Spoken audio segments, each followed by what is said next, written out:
अरे नीतीश कुमार के लिए काहे को कोई डिमांड करेगा? अब इनका कोई डिमांड रह गया है क्या? आज नोट कर लीजिए, ये कहीं से चुनाव लड़ने वाला व्यक्ति नहीं है। कुर्सी के खेल में ये टेबल पॉलिटिशियन है और ये राजनीति के पापर पहलवान हैं। कभी मेरे कंधे पर बैठ करके तो कभी राजद के कंधे पर बैठ करके ये कुर्सी को पाए हैं। अपना कहाँ है? जब ये लाठी और गोली चलवा रहे हैं ना, ये छात्र आंदोलन में कभी लाठी तो खाए नहीं, छात्र आंदोलन में भी ये पीछे रहते थे और राजनीति में ये हारने का रिकॉर्ड भी बनाए हैं। ये विधानसभा का भी मुंह देखे तो ये अपराधियों के सहयोग से पहला बार विधानसभा का मुंह देखे।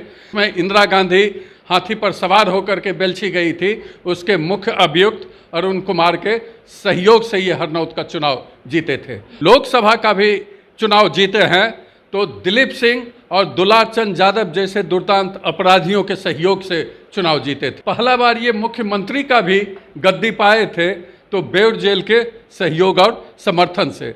अतीक अहमद फूलपुर से चुनाव जीता है तो हो सकता है कि उस गैंग से बात हुआ हो, तब लड़ने का हिम्मत कर रहे होंगे। नमस्कार, बहुत स्वागत है आपका लाइव बिहार में। मैं आपके साथ रूपम। देखिए, लोकसभा चुनाव कौन कहां से लड़ेंगे, ऐसा कयासों के दौर शुरू हो गए हैं और ये भी खबरें सामने आ रही है कि अब हमारे मुख्यमंत्री यानी कि नीतीश कुमार जी अब फूलपुर से चुनाव लड़ेंगे। यूपी में जाकर फूलपुर में फूल खिलाएंगे। चलिए, इसी बाबत बात करने के लिए हम आए हैं। हमारे साथ बीजेपी के प्रबुद्ध प्रवक्ता रामसागर जी, डॉक्टर रामसागर जी हमारे साथ जुड़े हुए हैं। सर, अब नीतीश कुमार जी फूलपुर में जा रहे हैं, बिहार को छोड़कर अब वहाँ फूल खिलाएंगे, यूपी में फूल खिलाएंगे। नीतीश कुमार और चुनाव, ये कहाँ चुनाव लड़ने वाले हैं? जो व्यक्ति 4 में बार से चुनाव हारने के बाद कभी चुनाव ही नहीं लड़ा, उस व्यक्ति में अब हिम्मत कहाँ रहेगा चुनाव लड़ने का? उनके अपने तो मालिक हैं पार्टी के। ललन सिंह ने कहा कि एक ही मालिक हैं, वो नीतीश कुमार जी हैं जदयू के। तो जो बड़ा ही लोग हैं बोल रहे हैं, ढोल पीट रहे हैं, लेकिन वो लड़ने का हिम्मत ही नहीं करेंगे। वो हिम्मत कहाँ करेंगे? और अगर कर भी लेंगे गलती से तो एक कमल फूल का संख्या यूपी में जाकर के बढ़ाने का काम करेंगे। क्योंकि चुनाव तो जीतना नहीं है। अगर बिहार में इतने सालों से लड़ने का हिम्मत नहीं किए हैं, चुनाव कोई जीते नहीं है 4 के बाद से, बाढ़ में चुनाव बाढ़ की जनता के साथ जो इन्होंने धोखा दिया था, जो कहे थे कि बाढ़ को जिला बनाएंगे, नहीं बनाया, टाल योजना को लागू करेंगे, नहीं किया, उसका बदला वहाँ की जनता ने इनसे लिया और चुनाव हरवाया। उसके बाद से तो ये चुनाव ही लड़ना छोड़ दिए। तब चुनाव का आदत कहाँ है? ये आज नोट कर लीजिए, ये कहीं से चुनाव लड़ने वाला व्यक्ति नहीं है। ये दूसरे को लड़वाने वाले लोग अपना कहाँ लड़ने का काम करेंगे? ये तो केवल कुर्सी के खेल में ये टेबल पॉलिटिशियन है और ये राजनीति के पापर पहलवान हैं। पापर पहलवान हो गए। हाँ, ये पापर पहलवान हैं।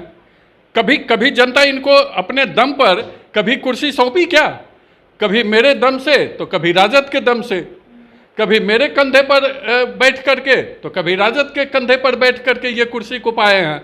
अपना कहाँ है? इसलिए मैं इनको पापर पहलवान कहता हूँ कि ये पापर तोड़कर पहलवान बनने वाले हैं। मुख्यमंत्री ऐसे ही बन गए। ऐसे ही बन गए ना। मैं तो कहा कि कभी बीजेपी के ताकत से तो कभी राजद के ताकत से ये बने। हाँ, ये जरूर उतना चालाकी है कि एक बंदर वाली कहावत है कि गए थे रोटी बंटवारा करवाने के लिए, तो रोटी कैसे कभी इधर डाल करके पलड़ा इधर हो जाता था, कभी उधर खा लेते थे, फिर उधर पलड़ा नीचे आता था, फिर उसको खा लेते थे। यही वाले नेता ये हैं। यानी कि अब बिल्ली समझ गई है। बिल्ली समझ गई है। अब बिल्ली ने अपना दरवाज़ा बंद कर दिया है नीतीश कुमार के लिए। अब इनको गद्दी मिलने वाला नहीं है। और भी जानकारी हम चाहते हैं, चूँकि मोकामा क्षेत्र से आप आते हैं तो नीतीश कुमार जी के बारे में विशेष जानकारी भी आप रखते हैं, तो इसके लिए हम लोग और भी आपसे जानना चाहते हैं कि क्या कुछ मतलब शुरू से अभी तक नीतीश कुमार जी के, जिस तरह से आप कह रहे हैं कि कोई उनका राजनीतिक ये है नहीं, बस दूसरे के भरोसे ये जीत रहे हैं, कौन कौन लोग उनका सहयोग किए हैं? देखिए, ये पहली बार मैं पूरा इतिहास इनका बता देना चाहता हूँ कि राजनीति में चुनाव में जब आए जब ये लाठी और गोली चलवा रहे हैं ना, ये छात्र आंदोलन में कभी लाठी तो खाए नहीं, छात्र आंदोलन में भी ये पीछे रहते थे। एक लाठी भी अगर इनको पड़ गया होता तो ये राजनीति में नहीं उतरते, घर बैठ जाते, लेकिन लाठी नहीं खाए थे इसलिए राजनीति में थे, और राजनीति में ये हारने का रिकॉर्ड भी बनाए हैं। ये 77 के जनता पार्टी के लहर में, जिस समय कांग्रेस के खिलाफ था लहर, जनता पार्टी के लहर में जनता पार्टी से ये चुनाव लड़े थे तो इनका जमानत जब्त हो गया था। फिर दूसरी बार ये हरनौत से चुनाव लड़ रहे थे तो मात्र 13,000 वोट आया था, और पहली बार ये विधानसभा का भी मुंह देखे तो ये अपराधियों के सहयोग से पहला बार विधानसभा का मुंह देखे। कौन अपराधियों के सहयोग? बेलछी कांड का मुख्य अभियुक्त, जिसमें दलित की हत्या की गई थी, घर उजाड़े गए थे, जलाए गए थे, और उसमें इंदिरा गांधी हाथी पर सवार होकर के बेलछी गई थी, उसके मुख्य अभियुक्त अरुण कुमार के सहयोग से ये हरनौत का चुनाव जीते थे। और पहला बार ये लोकसभा का भी चुनाव जीते हैं तो दिलीप सिंह और दुलार चंद यादव जैसे दुर्दांत अपराधियों के सहयोग से चुनाव जीते थे। और पहला बार ये मुख्यमंत्री का भी गद्दी पाए थे तो बेउर जेल के सहयोग और समर्थन से। उस समय बेउर जेल में जो उस पृष्ठभूमि से आए हुए एमएलए थे, उन्हीं का सहयोग से ये मुख्यमंत्री बने थे। ये सारी जनता जानती है, पब्लिक डोमेन में है ये सारी चीज़ें। तो ये हमेशा अपराधियों के सहयोग से ही इनका राजनीतिक सफ़र शुरू हुआ है, और अभी तक उन लोगों के सहयोग से ही ये राजनीति करते रहे। कि तो फूलपुर में कौन सहयोग करेगा उनको चुनाव जीतने में? अब फूलपुर में तो अतीक अहमद फूलपुर को ये किए हैं, अब अतीक अहमद का गैंग से हो सकता है बातचीत हुआ हो, तब लड़ने का हिम्मत कर रहे होंगे, क्योंकि अपने तो कभी ये चुनाव जीते नहीं, सब दिन तो अपराधियों के सहयोग से ही जीते हैं।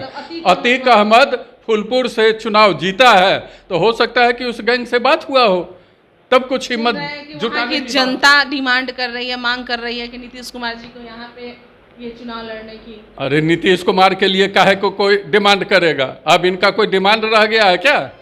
इनका जहाँ नीतीश कुमार को जहाँ ये पैदा लिए बिहार की जनता ने ही जब इनका साथ देना छोड़ दिया है, जब इनका दिमाग साथ देना छोड़ दिया है, तो अब ये चुनाव और राजनीति में अब कहाँ? शिवानंद तिवारी जी इनके अच्छे मित्र रहे हैं, बहुत अच्छा सलाह दिए हैं कि जाइए अब आश्रम में विश्राम कीजिए, राजगीर में जाइए, आश्रम बनाइए। और आश्रम में चूँकि आरएसएस के साथ लंबे समय तक आपका एसोसिएशन रहा, उसके मदद से आप सत्ता में रहे हैं, तो गौ पालन का पाठ पढ़ाती है आरएसएस, राष्ट्रीय स्वयंसेवक संघ। गौ पालन कीजिए और सेहत बनाइए। चलिए, बहुत बहुत धन्यवाद। तो देखिए, आपने सुना है कि जिस तरह से अभी चर्चा हो रही है कि भाई अब नीतीश कुमार जी हो सकता है फूलपुर में, यानी कि यूपी में जाकर, वहां जाकर लोकसभा का चुनाव लड़े, उस पर पूरा कच्चा मतलब चिट्ठा ही खोल के रख दिए हैं डॉक्टर रामसागर जी की वो कहाँ चुनाव लड़ेंगे और कहाँ से जीत जाएंगे। आपने देखा ही पीछे का हिस्ट्री वो बता दिए कि किस तरह से वो चुनाव जीत, किस तरह से वो कुर्सी अपनी बचा कर रखे हैं। और साथ ही साथ उन्होंने यह भी बड़ी बात उन्होंने कही है कि अतीक अहमद के सहयोग से हो सकता है कि भाई सपोर्ट कर रहे होंगे अतीक अहमद, इसीलिए वहां जाकर फूलपुर की वो बात कर रहे होंगे। चलिए, अभी के लिए इतना ही। बने रहे आप लाइव बिहार के। लाइव बिहार यूट्यूब पर सब्सक्राइब और फेसबुक पर लाइक जरूर करें।